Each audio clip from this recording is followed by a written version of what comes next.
নমস্কার, আমি পারমিতা। আমার হেসেলে আপনাদের সবাইকে স্বাগত জানাই। সয়াবিন আপনারা প্রত্যেকেই বাড়িতে বানিয়ে থাকেন। আজ আমি আপনাদের সাথে শেয়ার করব সয়াবিনের একটি ইউনিক রেসিপি, সয়া পাতুরি। গরম ভাতে এটির স্বাদ অসাধারণ। তাহলে চলুন শুরু করা যাক।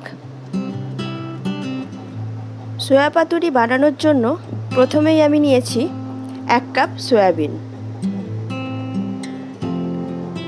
2 চামচ জল ঝরানো টক দই, 2 চামচ সাদা সর্ষে আর একটা কাঁচা লঙ্কা, 2 চামচ নারকেল কোড়া, 1 চামচ মেথি দানা আর নিয়েছি 2টো এলাচ। প্রথমে সয়াবিনটা আমি জলে ভাপিয়ে নেব। যতক্ষণে সয়াবিনটা জলে ভাপানো হচ্ছে, এদিকে আমি গ্যাসে একটা ননস্টিক প্যান নিয়েছি। তার মধ্যে এই মেথি দানাটা ড্রাই রোস্ট করে নেব। দেখুন, মেথি দানাটা রোস্ট করা হয়ে গেছে। এবার এই মেথি দানাটা একটা হামালদিস্তায় নিয়ে নিচ্ছি আর এর সাথে দিয়ে দেব 2টো এলাচের দানা, নিয়ে একসাথে গুঁড়ো করে রাখবো। সয়াবিনটা সেদ্ধ করার পরে ঠান্ডা করে এবার একটা মিক্সিং জারে সয়াবিনগুলো জলটা চিপে গ্রাইন্ড করে নেব।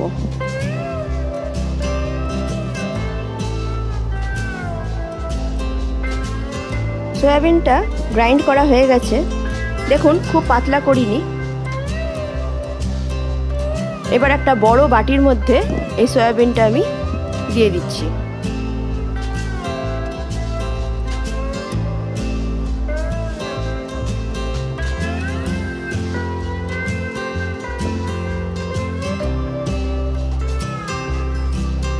সর্ষেটা আর কাঁচা লঙ্কাটাও আমি বেটে নিচ্ছি।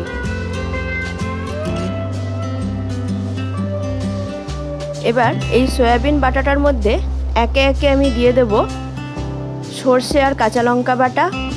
ঝালটা আপনারা আপনাদের পরিমাণ মতন বাড়িয়ে কমিয়ে নেবেন। দিয়ে দিচ্ছি নারকেল কোড়া, জল ঝরানো টক দই,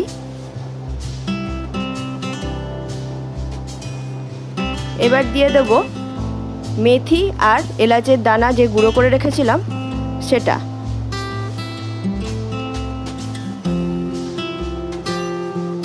দিয়ে দিচ্ছি পরিমাণ মতন নুন আর 1 চামচ চিনি।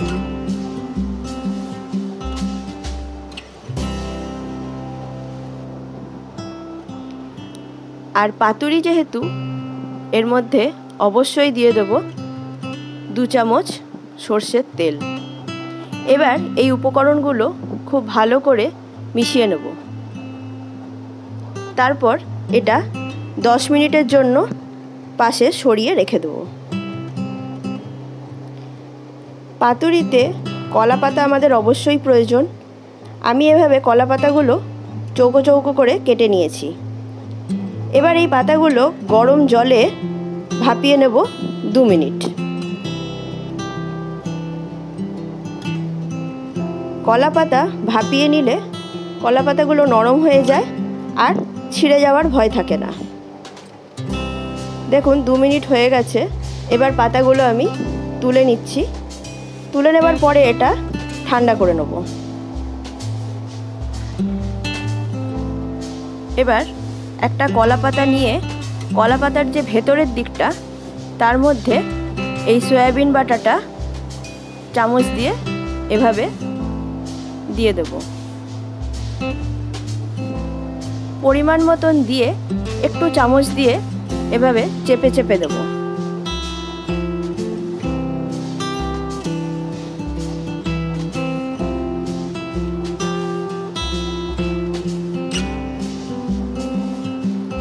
এরপর কলা পাতাটা দুদিকটা এরকম ভাঁজ করে নেব। তারপরে বাকি দুদিকের অংশটা এভাবে মুড়ে একটা চৌকো শেপ হয়ে যাবে। এবার এটাকে একটা সুতো দিয়ে বেঁধে দেব, যাতে কলা পাতাটা খুলে না যায়।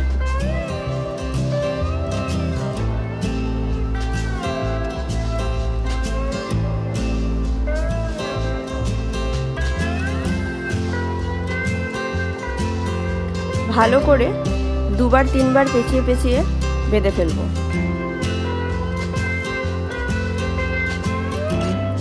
দেখুন হয়ে গেছে বাঁধা। আরেকটাও আপনাদের দেখিয়ে দিচ্ছি।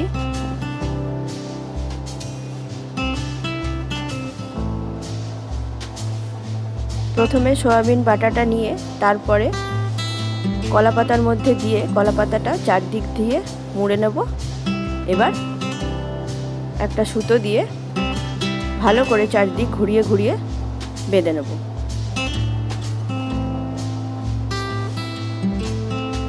এভাবে আমি বাকি পাতুরিগুলো রেডি করে নিচ্ছি।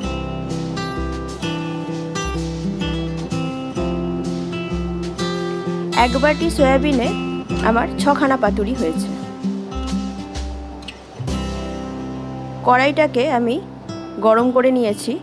এবার গ্যাসের ফ্লেমটা মিডিয়াম করে এর মধ্যে পাতুরিগুলো এক এক করে দিয়ে দিচ্ছি।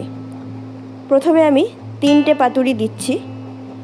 এবার ঢাকনা দিয়ে 10 মিনিট এপিট ওপিট করে সেঁকে নেব। ব্যাস, তাহলেই তৈরি হয়ে যাবে আমার সয়া পাতুরি।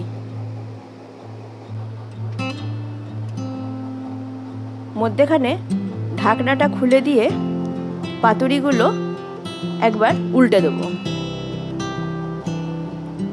যাতে দুদিকটাই খুব ভালো করে সেঁকা হয়।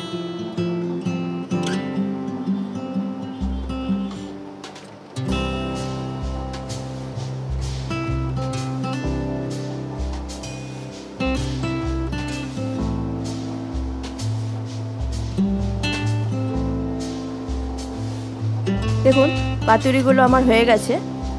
এবার আমি এক এক করে এগুলো তুলে নিচ্ছি। খুব সাবধানে তুলবেন।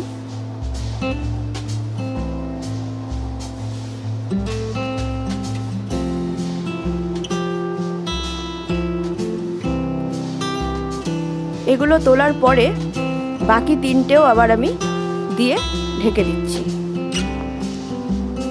একটা পাতুরি আপনাদের খুলে দেখাচ্ছি ভেতরটা কেমন হয়েছে।